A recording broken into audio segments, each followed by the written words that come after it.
Hi, I'm Dajana Yoakley. I'm a peaceful parenting coach and mom of three, and I am delighted to give you the latest science-backed research on child development, parenting, and to support you in showing up as the parent that you want to be.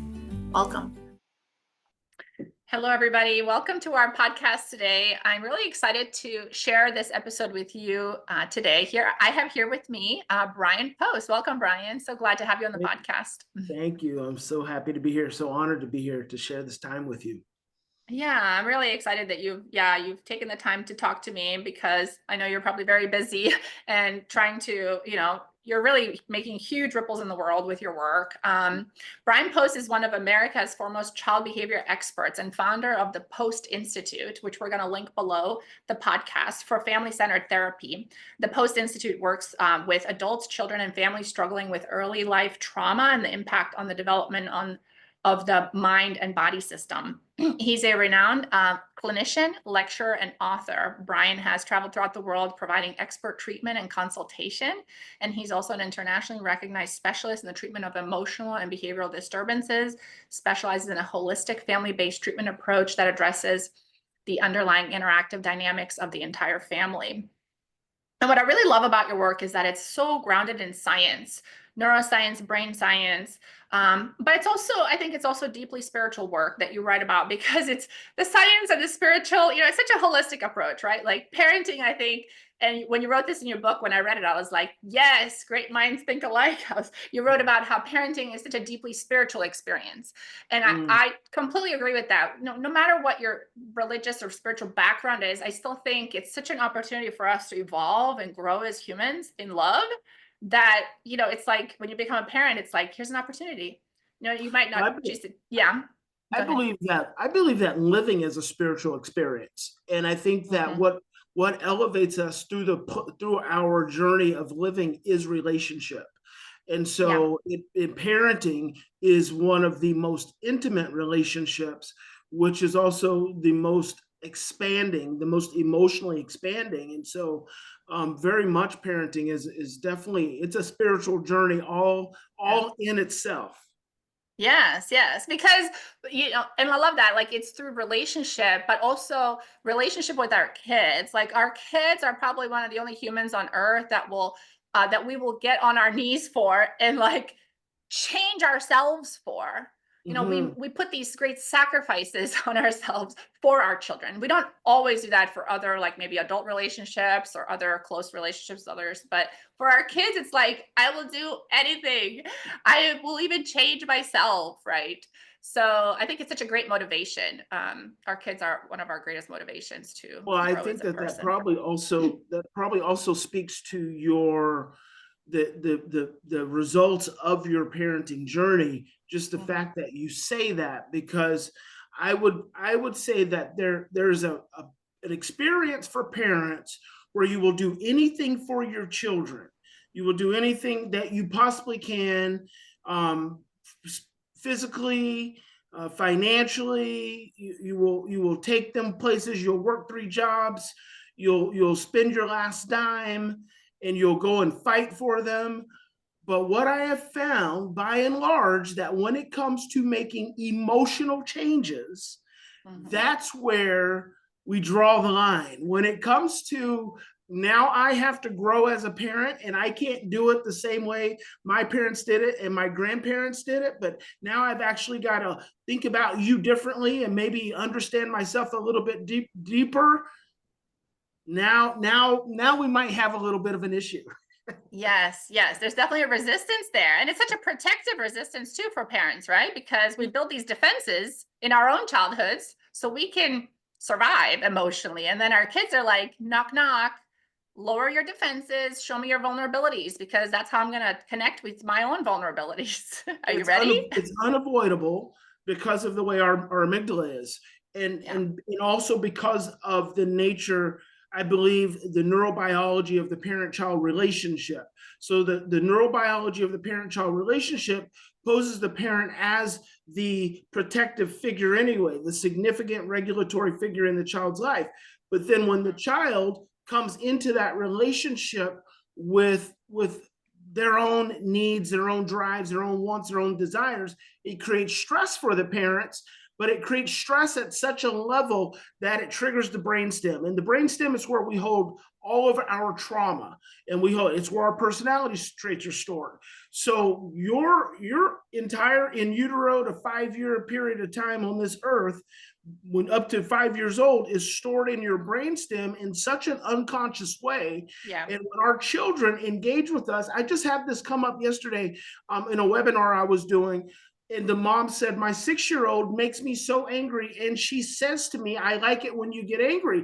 And I said, your 6-year-old is inviting you into your 6-year-old self. So the first thing you need to do is spend some time thinking about what was going on in your life when you were 6 years old. And instead of thinking about your 6-year-old as making you angry, what you should think about is, why would I allow a 6-year-old to make me angry? What is it about the dynamics of my 6-year-old that's making me angry? And then number 3, instead of thinking about it as my 6-year-old is trying to make me angry and likes to make me angry, think about it as my 6-year-old is trying to connect with me the best way she can. Mm-hmm. And that's just what we walk into when we walk into parenting. We walk in, and this is one of the things I like to say the most. Parenting is not cognitive. We're having a cognitive exchange, but parenting is emotional. It is 90% emotional. And that's the part that throws us off, because in our society, we're very cognitive. We like to think about things. We like to rationalize. We like to justify. We like to be logical.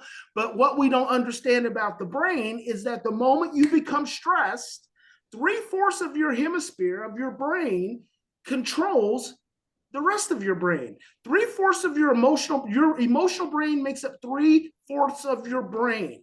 And as soon as you become stressed, it takes over your thinking brain, which makes up 1/4 of your brain. And so we go through life thinking that we're all cognitive and logical and rational and logical, but we're not. We're actually very emotional. It's just that the emotion a lot of times is coming from the vibration of our energetic body, of our cellular system, that we walk into these dynamics with, and you can't see that from a logical place. Mm-hmm. You can't see that energetic exchange with the human eye. So you can't think about it logically, and that's why for decades, scientists have not validated emotional absence and emotional abuse and parental depression and the impact on children. See, one of my greatest mentors is Nadine Burke-Harris. She wrote a book called The Deepest Well. And she's one of the real pioneers she's a physician. And this is what I love the most. She's a physician who naturally learned that trauma and stress was a pervasive part of not just our health, but of our relationships. And so she really has, over the last 20 years, pushed forward the adverse childhood experiences survey, ACEs. And so she's got a phenomenal TED Talk, Nadine Burke-Harris, and she talks about ACEs is what they're referred to, but ACEs are adverse childhood experiences. And adverse childhood experiences are really any stressful experiences that we have in our through childhood that are prolonged, overwhelming, and unpredictable. But see, we have so many of them that we don't even realize that they have a significant impact on our life. Mm-hmm. We just think it's just life. That's just how it is. Like everybody's traumatized to some degree, some more than others, but we're all in this bucket. That's right. Yeah. Yeah.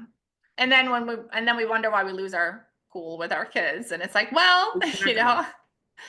I love how you're talking about like the emotional part of the brain and the thinking part of the brain. And you have an amazing book, which I highly recommend every parent gets their hands on, and we'll share the link below, but it's called From Fear to Love. And really you're talking about not just these emotions of fear and love, but you're talking about the nervous system as well. Would you walk us through kind of the framework that you talk to parents through, like when a child is misbehaving, when a child is having a hard time, and even when the parent is losing it, when they're having a hard time, how does that relate to the emotional parts of the brain and these concepts? I'll make it very simple. And I was fortunate. I received my master's degree in 1997. And so the 90s was the decade of the brain. So there was all this explosive research coming out about neuroscience that had not, previous to that, had not occurred in the capacity and the direction that it occurred. So I was very fortunate that way. And I had a lot of really great mentors. But what I did over in the really fortunate thing for me is that I have always been an in-home therapist. Like almost all of my from graduate school forward, and that, graduate school is 1997. I'm 51 years old now. All of my work by and large has been in home. So Mhm. I would go into your home, and I for 10 years, almost 15 years, I traveled around the world working with families in their homes. So Mhm. I was able to see the most intimate family dynamics and how everyone's trauma played a role together, and how in our society, especially in mental health, we take a very cognitive, because cognitive behavioral psychology has been the dominant psychology for the last 40 years. I mean, it's just kind of dominated. And I think it's because it makes everyone safe. As long as I'm focused on your thinking, and as long as I'm focused on your behavior, I don't have to deal with your feelings. I don't have to deal with your grief, your anger. I don't have to deal with any of that. I can just reframe cognitively and have that lead to your behaviors. But when it comes to stress and trauma, cognitive behavioral therapy is missing the mark. And so what happened for me is, over the years of doing lectures and working with families, and families would be presenting these behaviors, and then me doing research, and then my own childhood, which from conception throughout my entire childhood, I grew up in World War III. So I grew up in so much stress and anxiety and overwhelm experienced by my parents and my sister. We were adopted. We both had been, I had been in foster care. My sister had not been. But my parents, the significance is that my parents loved us, but they did not understand. They did not understand stress. They didn't understand trauma. They didn't understand themselves and their own traumas. So when my sister and I, being adopted, coming into the mix with our own trauma and our own stress sensitivity, we had a lot of behavior problems, which overwhelmed my parents. And then my parents did what they only knew to do, which is to yell and to hit.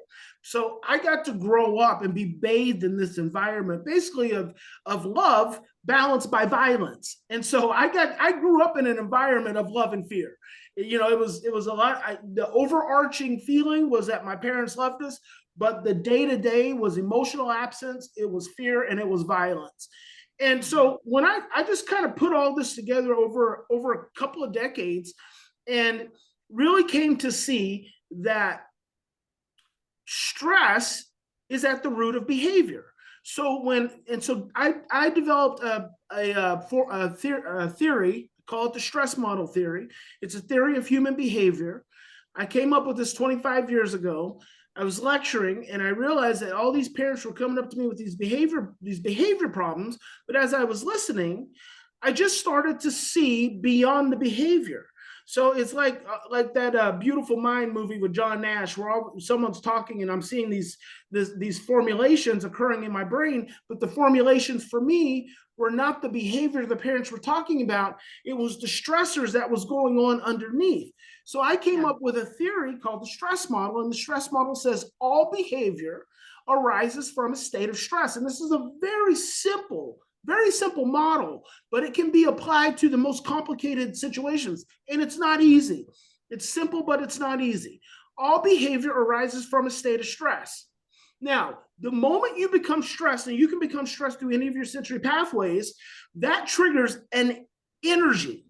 It triggers an energy, and our bodies only know two energies. Our bodies know a thriving energy, and our bodies know a surviving energy. So the moment you become stressed, your cellular system constricts into survival. That survival, that energy of survival, correlates to the emotion of fear. The Mhm. opposite to the emotion of fear is love. So when your cellular system is opened and you're relaxed and you're regulated, you're in a thriving energy, and that energy is love. And love is the energy that surrounds us every single day. We were born in love. We walk in love. Love is available to us in any given moment. All we have to do is get out of our fear.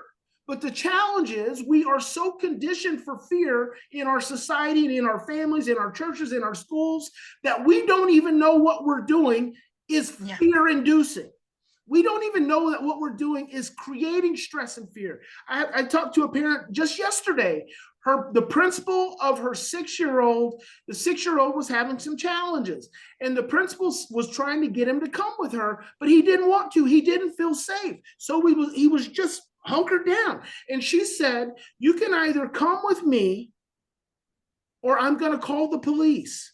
This is an adult talking to a 6-year-old. She has no clue that what she's doing is not only inducing stress, but potentially inducing a mild form of trauma for the 6-year-old, who now has to spend the next 12 years of his life going through a school system that he may or may not know is actually safe, which can completely disrupt his academic experience. So, all behavior arises from a state of stress. In between the behavior and the stress are the presence of a primary emotion. There are only two primary emotions, love and fear.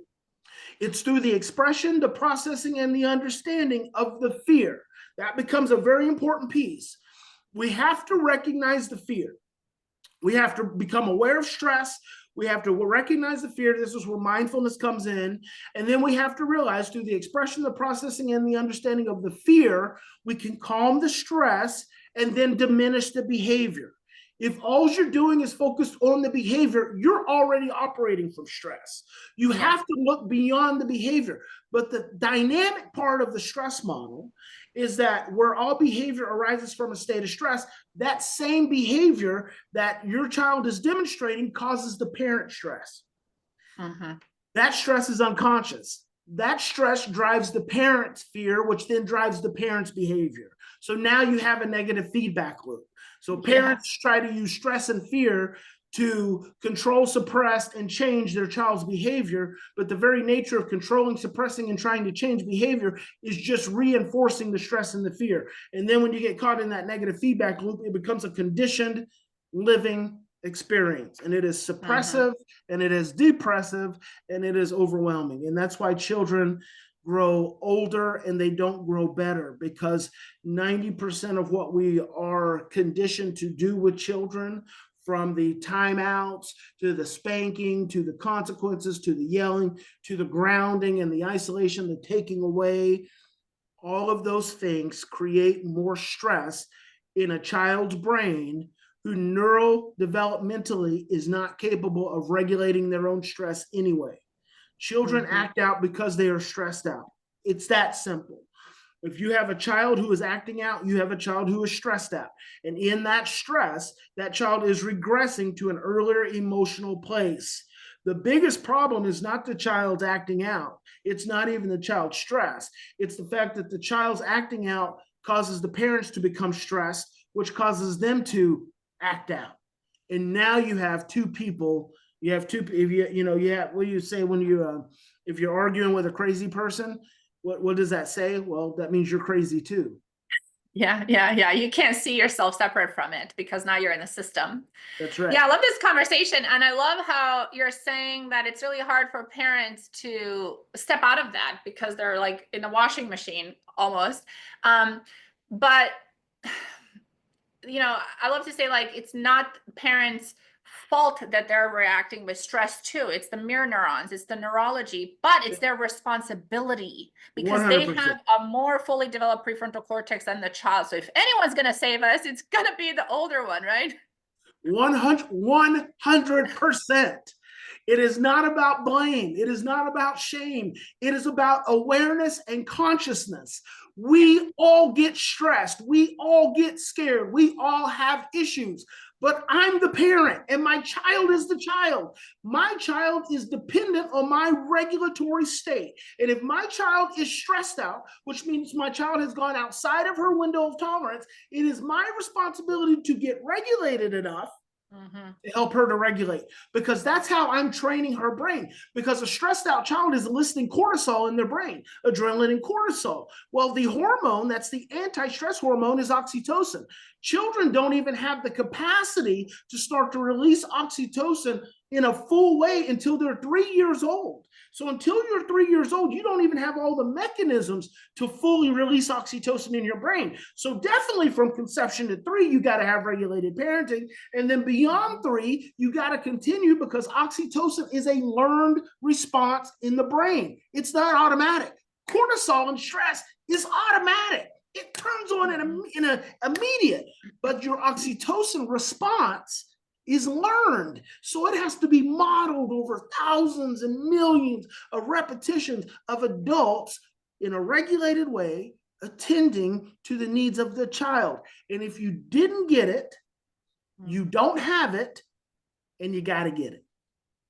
Yes, as an adult, right? So, yeah, exactly. And that's the hard work of parenting, right? Like that growth, like get on your knees and just sacrifice because you know you don't have the oxytocin, your kid needs the oxytocin. Somebody's got to go get this stuff, right? Like, what's a parent to do? And I know you have the model of the 3 R's. Where you support parents in learning, like, what do I do now? Okay, so maybe I needed information, education to learn that my child is actually stressed and I'm actually stressed and it's nobody's fault. It's just the way that our bodies work. But let's take some action now. So what can parents do with this, with the 3R system? If you could walk us through that. The 3 R's is a formula that I came up with. It's very simple, just to help parents navigate through challenging situations.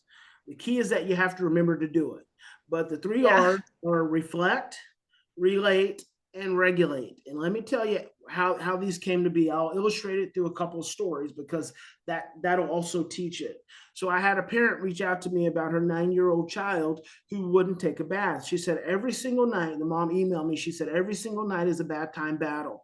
As soon as I go into my child's bedroom and I say it's time to take a bath, she starts flipping out, kicking and screaming. So I jump on top of her and I just hold her down until she calms down. And then we go into the bathroom. As soon as she sees the bathtub, she starts fighting again. I don't care if I've got my clothes on or not. She's getting in that tub. She said, I put her in that tub, water splishing and splashing everywhere. We get that bath done. Then we both fall out on the floor, exhausted, water everywhere. And then she won't go to bed. What do I do about that? And I said, here's what I want you to do. Tonight, tomorrow night, when you go in and it's time for your daughter to take a bath, and this had been going on for 5 years. Wow. When it's time for your daughter to take a bath, I want you to go into her bedroom. I want you to tell her it's time to take a bath. And when she starts kicking and flipping on the ground like she always does, I want you to sit on the bed. I want you to take 3 to 10 deep breaths, and I want you to reflect on how you feel. I don't want you to do anything else. That is all I want you to do. Sit on the bed, take 3 to 10 deep breaths, and reflect on how you feel. That's it. And mom said, that doesn't seem like very sound therapeutic advice. She was a retired licensed marriage family therapist. And I said, well, you reached out to me. So I didn't ask you for advice. You asked me. So give it a shot. And let's see what happens. She says, okay. So 4 days later, she called me. And I still remember work, the city I was in. I remember I was pulling up to a hotel to give a lecture. I answered, I said, hey, what's going on? And she said, hey, it's Nancy. And I want to tell you, she said, you're never going to believe what happened. I said, okay, try me. She said, I went into my daughter's room. I told her it was time for a bath. She started flipping out, kicking and screaming like she always does. But I sat on the bed. I felt like an idiot while I was sitting on the bed, and my 9-year-old's throwing this big tantrum on the floor. But do you realize in less than 10 seconds, she completely stopped what she was doing, climbed up on my lap as if she needed a hug, and realized she didn't. And then she went and got in the bath. She said that was the best bath we have had in the last 5 years. She said it was almost too much for my old heart. Now, that was the beginning of the end of their bath time battles. That one thing that mom did, and that was reflect, because there's so many dynamics that happen when you reflect. And instead of getting focused and obsessed on the behaviors, and I'll tell you what happened. When this little girl, she was adopted, when she was 3, she had lice so thick on her, you could pick it off with your fingers. So taking a bath for her was post-traumatic stress disorder. For mom, when she was a little girl, she realized, and remember, this is a 65-year-old retired marriage and family therapist, hadn't made the connection that when she was a little girl, because this is unconscious stuff, these scary, painful memories get buried in the brainstem. We don't want to deal with them. She had not remembered that when she was a little girl, her older sister used to set her down and scream in her face for long periods of time. And mom said it would terrify me. So that was the dynamic between the daughter and the mom, some 50, 60 years later. And so when mom reflected, she removed the stress, she removed the threat. The daughter no longer felt overwhelmed, number one, by her own trauma, but number two, by the trauma of her parent jumping on top of her, was able to relax and then able to realize the bath wasn't that big of a threat. And she went and took a bath. Now, I had a mom, so it's reflect and then you relate. You relate, and a lot of times parents never even get to relate.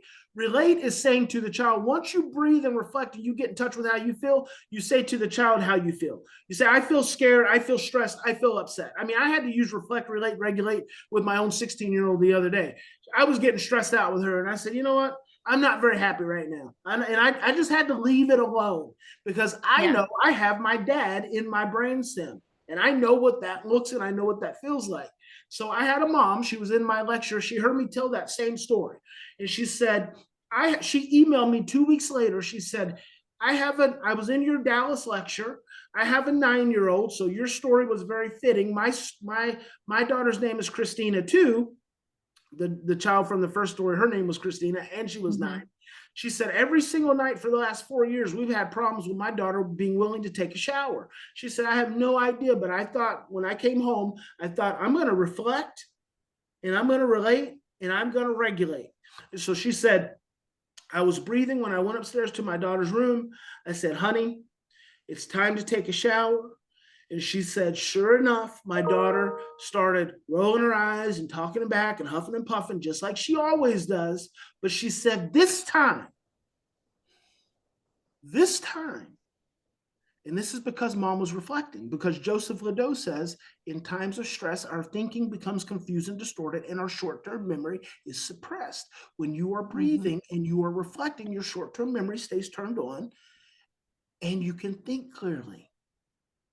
This time, mom said, honey, if you need anything, I'll be right there. She said, my daughter went and got in the shower. I could not believe it. But then, sure enough, just like she always does, she started calling me, Mom, the water's too hot, it's too cold, I don't like this towel, I don't like this soap. She said she always does it, and it usually bugs the heck out of me. But this time, I went in, I got what she needed, and I said, honey, if you need anything else, I'll be right here. She said that was the best shower we have had in 4 years. So I thought I'd go for a home run. So my 9-year-old daughter gets out of the shower with me. She's still got the towel wrapped around her. We go into her room. I sat on the bed. I have her sat next to me. I put my arm around her and I said, honey, that is the best shower we've had in 4 years. What stresses you? What scares you so much about taking a shower? And she said, my little 9-year-old looked up at me and said, Mom, the guy who sexually molested me made me take a shower with him. Mom knew about the sexual molestation. She didn't know about the showers. So the shower was like PTSD. And mom said, because mom was reflecting, because mom was relating, because now mom was regulated, mom said, honey, you don't have to take a shower. You can take a bath. She said, 2 weeks later, I am here to tell you that I hardly even know when my daughter has gotten in and out of the bath. It has completely resolved itself. And she was able to do that. That was removing 4 years of struggle in 5 minutes by just recognizing stress and fear. So that's the 3 things intervention: reflect, relate, and regulate. Oh my gosh, I love it. And I love this idea so much because the way that I've learned peaceful parenting, it's very similar. The parent self-regulates and then they connect with the child, then they emotion coach them through it. And it really moves through, like, it's such like a builder of safety. It's like nervous system safety for the parent in their own nervous system. Like you said, they're reflecting. And I wanted to ask you like about the somatics of that, because I think a lot of the times parents will say, I'm too busy to sit down and reflect. You know, I'm too busy. I've got too much on my list. Or you tell them to start these practices of self-reflection, and they just have a hard time slowing down. And I wonder if there's a part of like them that's just afraid to sit with this. It's uncomfortable. Who wants to sit on the bed and reflect of their somatic discomfort in this moment while their kid is having a meltdown? So I don't know if you have any thoughts on that, Well, but you're absolutely right. And that goes back to how we started the podcast, is by saying parents will do anything for their children until it comes to facing their yeah. own discomfort. And this is why mindfulness and breathing are so important. My breathing, which is the first pathway, it's the first door opening into mindfulness, is one of the single greatest keys for parents. One of the single greatest things that they can do is learn to slow down and pay attention to what you're thinking and feeling. That pathway just it changes all physiology, and it is not easy. It's no Yeah. different than meditating. Who wants to sit down and be quiet and go?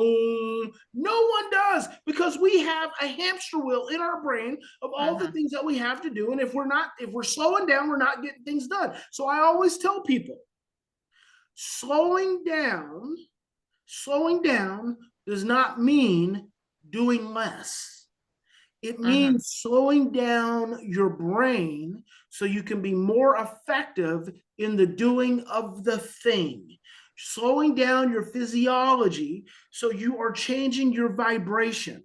And at the end of the day, it all comes back to vibration and frequency. That's what all of this is. All of this is always just an interaction of vibration and frequency. Of energy. Yeah, that's all it is. So you have to breathe, and you have to realize that you're an energetic being. You're an energetic being. And if you're using that energy, if the energy you're communicating is stress and fear, your child receives that. Yeah. That's why they say you get what you give, right? Because you're bouncing off of other objects in the room and you're coming back to you. Yeah. Yeah. So yeah, sitting with our own, like, and I love how you're saying breathing, because breathing activates the parasympathetic nervous system. It tells your brain that actually it's safe to take a deep breath, which means there isn't a tiger coming out of the bush to eat you. So it's all about like giving yourself cues of safety. And sometimes it's hard because we haven't had the experiences of this. So it's helpful to reach out to a therapist or a coach or other adult prefrontal cortexes that can give us experiences of safety, right? So we can learn what that feels like. What does it feel to rest? You know? Yeah, 100%. Yeah. And then I'd love for you to kind of clarify, sometimes parents, well, oftentimes parents, before they can make this shift into this kind of parenting, they get stuck.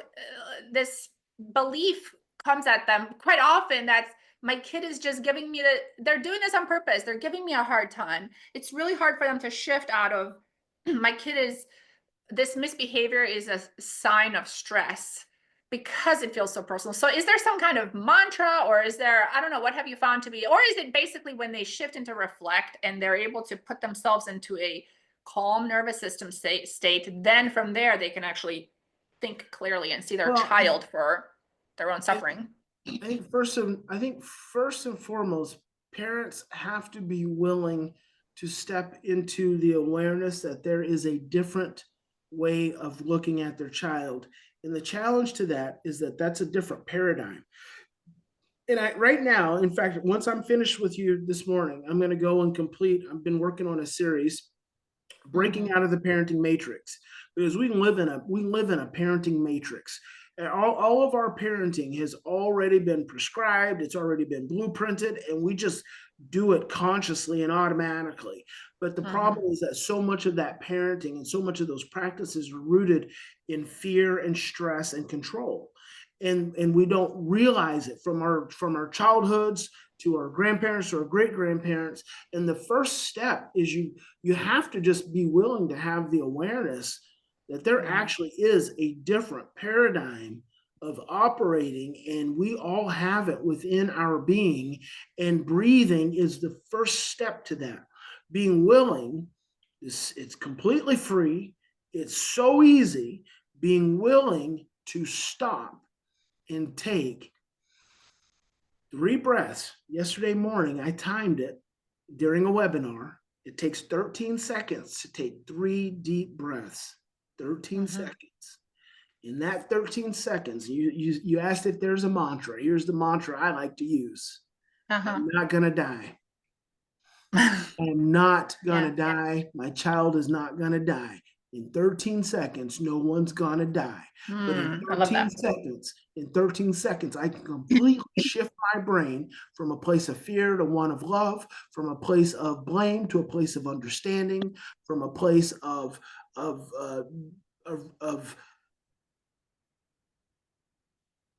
rejection to a place of acceptance. In that 13 seconds, I can do all of that. And how much better is my relationship with my child going to be when I can approach them from love instead of fear? And if you struggle with that concept, that is the best concept when it comes to parenting. That is the best concept that you could possibly struggle with. So struggle with it. Do nothing except struggle with the concept and watch how you show up with your child today, because you can do it today. Watch how you show up with your child. When you stop listening today and you go and interact with your child, I want you to observe your energy as soon as you look at your child. I want you to observe your energy when you're sitting at breakfast. I want you to observe your energy when it's time to go to school. I want you to observe your energy when you come home from work. I want you to observe your energy at dinner. I want you to observe your energy when it's bedtime, when it comes to your child, and you will be shocked that your energy is rooted in stress and fear. And you're smiling to your child and you are not feeling loving. And you can shift it.